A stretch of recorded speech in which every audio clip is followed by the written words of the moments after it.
Ferrari F12 Berlinetta.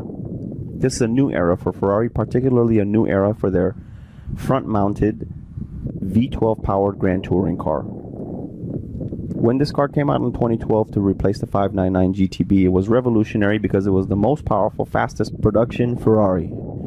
Other than that, it has a new V12 not based on any other, new architecture in the V12, new architecture in the body and chassis, new aluminum alloy materials, new components, new control systems, and better efficiency overall in all departments. Fuel efficiency, aerodynamic efficiency, lower drag, increased downforce. So overall a better design than the 599. So maintaining the newer design DNA of Ferrari, you can see that the headlight sort of exhibits the same look of the 458, the FF, the LaFerrari, so they all have that same sort of homogenized look.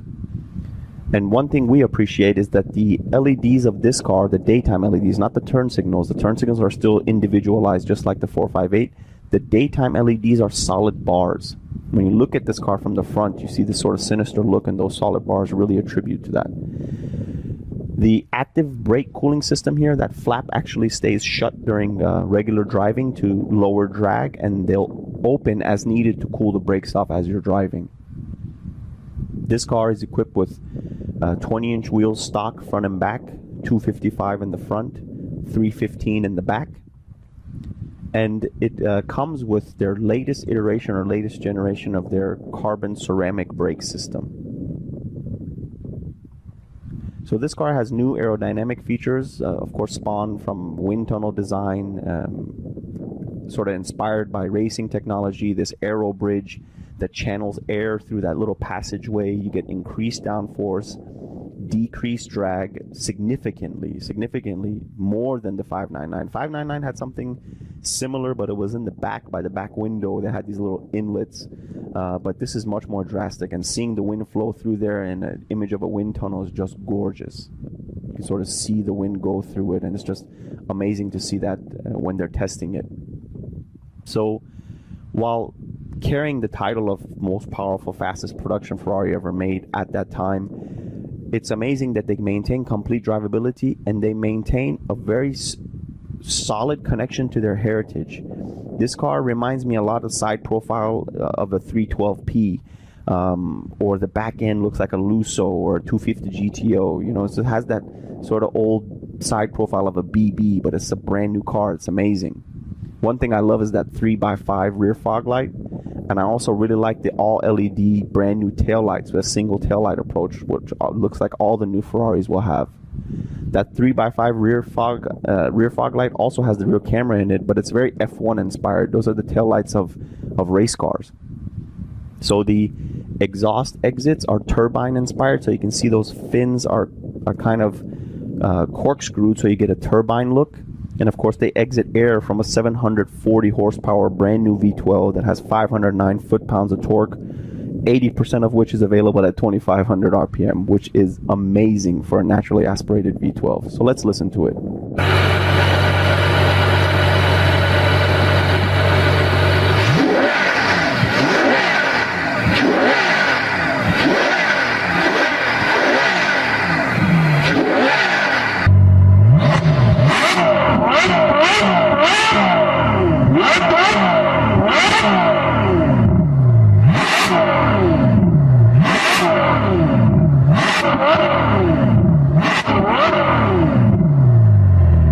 So this car is actually lighter by 154 pounds than the 599, a lot stiffer. Dimensional wise, the car is 2.5 inches lower, a little bit narrower, a little bit shorter in the length overall, a little bit shorter in the wheelbase.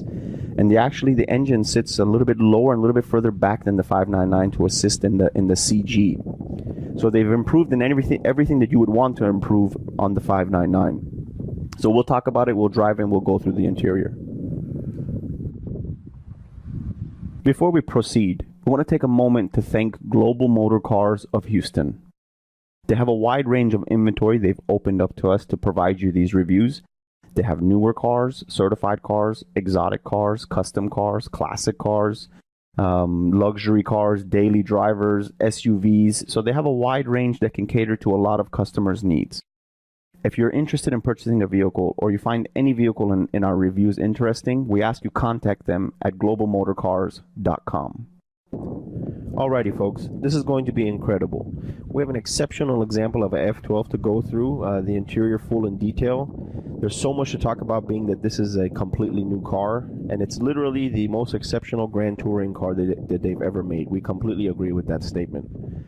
So let's go through some of the interior and talk about some of the form, function, some of the button layout, and some more in detail. So here we go. We have the key, which is almost identical as the 458 key. They don't have that sharp tip. It's actually very flat on the tip. On the modern Ferrari keys, they don't have a keyless system yet, but I suppose maybe they'll have one in the future. Who knows? I mean, Ferrari is very driven by heritage, so it'll be interesting to see if they drop the traditional key. So let's talk about some of the interior in detail. I should say that the door operation and the feeling you get from the locking mechanism itself is similar across all the models. So to begin here, Ferraris can be options to the owner's desire, I mean, to no extreme. And they have a new tailor-made program for the truly bespoke orders. This car is one of the most exceptional, tasteful builds we've seen in factory form. What you see here is a little over $70,000 in just options alone, dealer options alone. There's bare carbon fiber everywhere, and the interior is almost a bone-colored cream with a contrasting black inserts and Alcantara inserts. I don't think there's a panel in this car that wasn't optioned in some way. The tight fit and finish of the leather panels also appears on the other Ferrari models. This F12's contrast stitching and French seams, where the black and cream contrasting Alcantaras, I mean, where those meet, I mean, it's gorgeous. It resembles something that like a famous Italian clothing designer would have imagined. The incredible thing is that the edges and the corners and everything are lined to perfection. They're lined true by hand. So on the panel here, you have the traditional door handle of the modern Ferraris, like the handle of a 458 and probably other newer generation Ferraris. And just below that, you have the controls to open the trunk and the fuel door below, which are located conveniently in the panel rather than on the floorboard. The door sill here is presented in bare carbon, which has a nice glossy finish topped with a Ferrari emblem justified center. And when you tap it, it has that true thick quality sensation. And you can tell that, I mean, it's just very, very stiff piece. I mean, obviously it's carbon, it's going to be stiff, but you feel the quality. Above it, you have the seat controls, the lumbar, the heat, very simple seat controls. And the seat again echoes the tasteful setup of the color matched Alcantara inserts. So they're the same color, but one of them is leather and one of them is Alcantara with a contrast black Ferrari stitch. The horse is stitched. And the headrest is integrated into the seat, so it's all one piece, and there's contrast stitch contour lines that follow the contour of the seat. So let's get inside and start it up. So the startup procedure is similar to other modern Ferraris. You get in, you put the key in the ignition, so you give it ignition first, put your foot on the brake, keep your foot on the brake, and push the start button. The sound of that V12, I think majority of people, that's their favorite thing about the F12, is the sound of that new V12. So I'm going to put the Manatino switch here in Sport. And we just got done reviewing the 458 Spider. A lot of the functions and things we said they carry over between models, like these air vents, very LaFerrari-like, or I would suppose the LaFerrari is very F12-like in the air vents. But a lot of the steering wheel centered function design comes from Formula One. So for example, the controls traditionally engaged by stocks are now buttons on the wheel. So the result is not having to take your hands off the wheel because there's nothing behind the wheel other than the shift paddles. So you can engage the shift paddles and they'll always be in one place. They don't move with the wheel. So you can engage a shift paddle there, and you have your conveniently located turn signal, wipers, your Manatino switch, your bumpy road switch, which softens up the shocks, so when you're going through bumpy road, it actually makes the car pretty comfortable. Your engine start switch, your high beam pass, and your other turn signal switch. Fortunately enough for us, this car being so heavily loaded happens to have the gear change or red line LEDs in that carbon fiber inset right there above in the top of the steering wheel, and I think they activate around 5,500 RPM.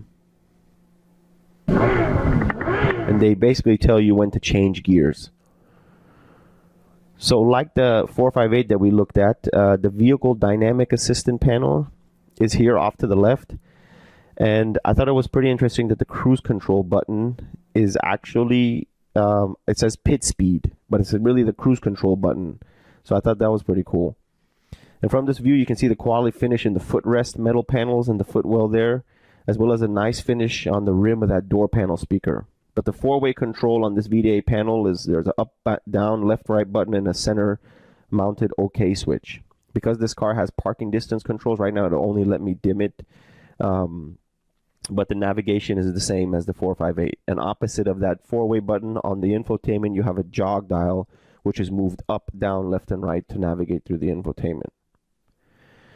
So because we go into these details, very good on the 458 Spider. If you want to know more about the function of the VDA, how to navigate through it, how to use the infotainment system, sort of anything in detail about these two functions, because they're so similar, you can watch that review and we go through all those things in detail. Now the center console on the dash area, you can see the air vents, which we said earlier were like identical to the LaFerrari basically. They probably carry over, but they look like thrust nozzles of a MiG-29. They're very aeronautical. So before LaFerrari came out, this was the premier production touring model you could purchase from Ferrari, with very impressive numbers in 2012 when it came out. Fastest around a Fiorano circuit, and not by any close measure. 2 seconds faster than the Enzo, 3.5 seconds faster than the 599, and even a second faster than the proposed, or the proper focused car, the 599 GTO. So that's quite impressive. So naturally, we can assume that the LaFerrari will shatter all those records. So a bit below the vents, there's a bare carbon separation detail where the logo is, and you have the driver-passenger temperature controls, center-mounted fan control, AC on-off switch, and the directional controls for the knobs for the passenger and driver. Something unique about this is that little control for that integrated radar detector, which is located next to these two buttons. And the button to raise the front suspension is up here, mounted on the dash, when it was on the bottom center console of the 458. And there's a new button here that I saw to the left. This is a new function which I've seen, a dual view camera. So you have a view of the left and right, and it's here where the map goes. They have this screen. So this is assist you emerging if you might be in a blind spot or obstructed view. And it's pretty interesting that you can push a button and see the forward sight of when you're parking or something. So it's a front-facing camera as well. So this is the new tunnel console design, which has a central bridge. Below it is a perfect spot for your phone, which will keep it in place in any form of spirited driving. The functional center bridge is finished in bare carbon and has a very lightweight design. The drive mode function found here is reverse, automatic mode, performance start, which is the launch control, and the hazard light switch.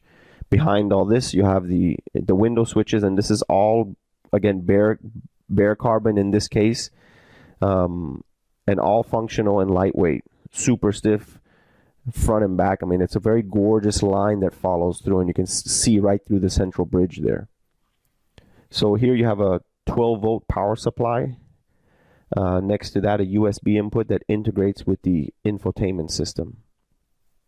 So because this car is officially a Grand Touring car, you have a raised shelf behind the seats that has volume that you can stow away items, and these items can be secured via hand-finished leather straps. And from what we noticed, this is a connection to their heritage. I mean, the fact that you can sit in a modern car and experience true traditional coach work is fantastic. And so coming back to take a look at the passenger area, you can see the gorgeous fine stitching that lines the seams on the dash. All of the carbon ordered in this car stretches through to the other side of the dash into the passenger area and envelopes all of their AC vents. So inlaid in this leather is the F12 Berlinetta logo, and below some of these F12s have a passenger display option that gives them RPM speed, so they're engaged in the experience as well. I mean, we're truly impressed by the amount of carbon in this car. So right in the center of the dash off to the left, you have that, of course, the glove box open switch. And so coming back to the other side of the steering wheel, if you want to engage or disengage the parking brake. The parking brake control is found here to the lower left of the steering wheel. So you have the auto park and the manual engage switch, the mirror control, and the headlight knob. Below the headlight knob is this rear fog light, which is pretty cool. It's that 3x5 sort of F1 looking rear brake light, but it's manually turned off in this car as a fog light switch here on the knob.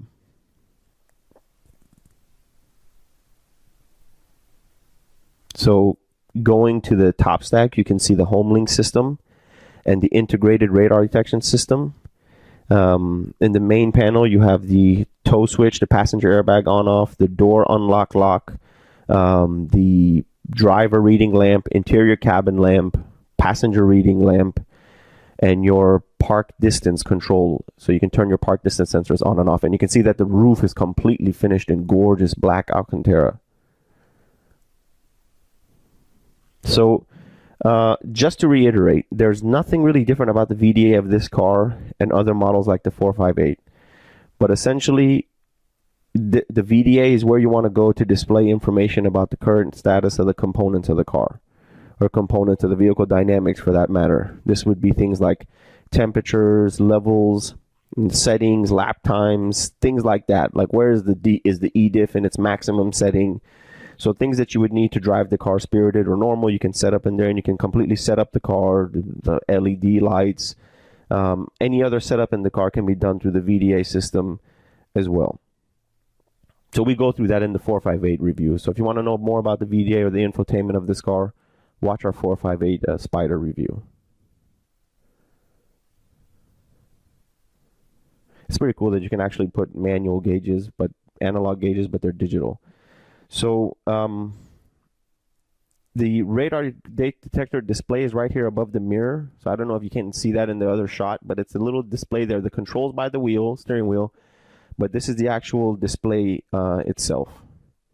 So let's open the hood, open the fuel door, open the trunk, and look at the storage back there.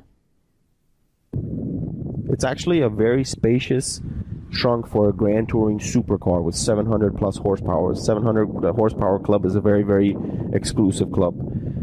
It's all covered in beautiful quality carpeting. The red bag has the car cover in it. You have a battery condition, metal and leather storage latch tie downs, all very functional. And you have the same tie downs on the other side. So there's a convenient shade for your trunk items that moves to provide a bit more space. And there's a similar shade that mounts to the trunk door, which is removable. This serves to provide shade and I'm sure some type of security to not expose the contents. But the latches are very easy to manipulate and it's removable very quickly. So this is also has a newer style fuel filler cap. So there's no cap. It's closed and open via the door itself. Now let's take a closer peek to the crown jewel of the F12. The all-new 6.3 liter front mid-mounted V12, which again sits a bit lower, a bit farther back in the F12 over the 599 GTB, and with everything, the efficiency gain over the 599 in just the engine alone is fantastic. So let's drive it and see what a completely nuts to bolts new Ferrari and new Ferrari front-mounted V12 actually feels like. Alrighty folks, we are behind the wheel of the 2014 Ferrari F12 Berlinetta. It is the top of the range grand touring car for Ferrari. Before the LaFerrari came out, this was their cream of the crop. Fastest car around their Fiorano track. Road cars, obviously not the specialty cars, the Evoluzione cars, the XX cars. They're just their road going cars. We have 730 horsepower, 8,250 RPM, which is pretty incredible, 509 foot-pounds of torque. And it's all out of a 6.3 liter V12, which is song when it comes to Ferrari sounds. And this thing sounds beautiful. It's gorgeous sound. Of course, all of those alloys, the whole car's construction is aluminum construction rather than mostly carbon fiber, which is what you would expect out of Ferrari. But they did this because of repair, apparently because of repair and things like that, to make it easier to repair. Instantaneous shifts. Oh man, this thing just sounds ready, feels ready. So you got all aluminum construction. This car is brand new from the ground up, nuts and bolts. Everything is new about this car. Replacing the old 599, you're talking about 76% more downforce, 30% more efficiency, more power, faster, more luxurious, better to drive, easier to drive, easier on the body. So everything is more drivable out this car. It's more aerodynamic in a lot of sense. You have hydraulic flaps in front of your brakes when your brakes get too hot. You have hydraulic flaps that open up to allow more air to access them. You have performance start, or otherwise known as launch control, just like the other cars. You have 0 to 60 in 3 seconds. I mean, this car across the board, Ferrari claims 225 mile an hour top speed, and honestly, from what I read in the American cars, you're getting more like 211. But what's the difference at that point, right?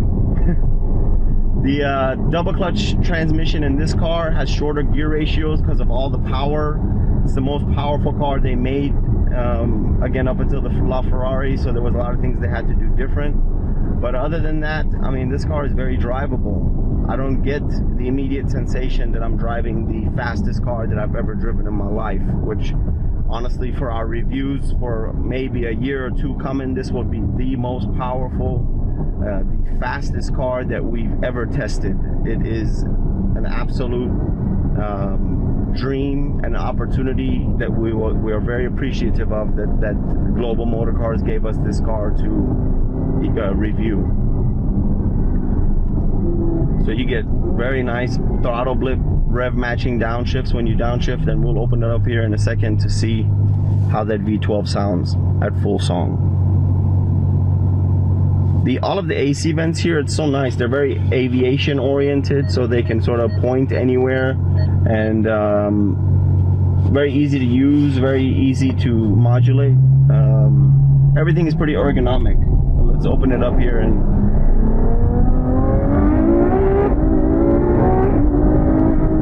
oh my god. Oh man, that was amazing. I just got to 60 miles an hour in like 3 seconds. I don't even know what happened. When this car gets moving, it moves and it does not stop. Torque is there, although it says max power is at 8,000.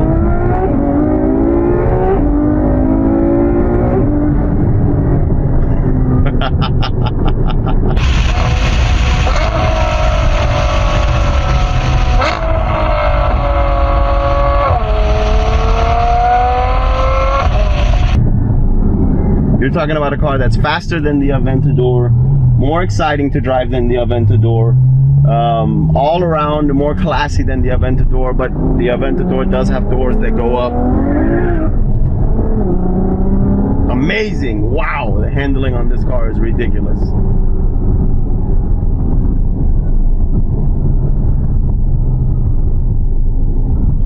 It's really planted in all conditions you put it through. Truly is a grand touring car for the distinguished customer.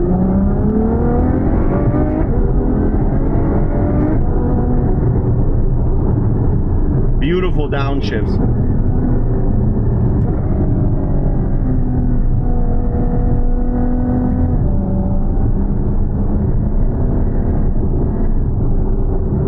But I tell you what, with all this power, with all of this aggressiveness and focus, and that's the radar detector buzzing there, telling me that there's, which is probably the gas station automatic door, but honestly, this car is absolutely drivable like no other. Really, you have a grand touring car with immense power, and it feels very civilized, and in this driving condition, if I was to push this bumpy road button, now all of a sudden the magnetic ride control will sort of smooth everything out and make this car even more drivable, which is pretty impressive. So in the upper class of super grand touring cars, the Aventador, the 700 horsepower range, so to speak, which there's not many, it's just this and the Aventador, I honestly could say that I would be happy with either. I might be leaning towards this car simply because of the class difference. Something you can show up to a golf course in, something you can show up to a racetrack in, and something you can show up to a nightclub in and equivalently do the same thing. So ergonomic wise, while you're behind the wheel, I haven't really had a reason to take my hands off the wheel, but I could take my hands off and everything is within reach. I don't have to get very far for anything, and of course I don't have to get it very far at all for the normal functions.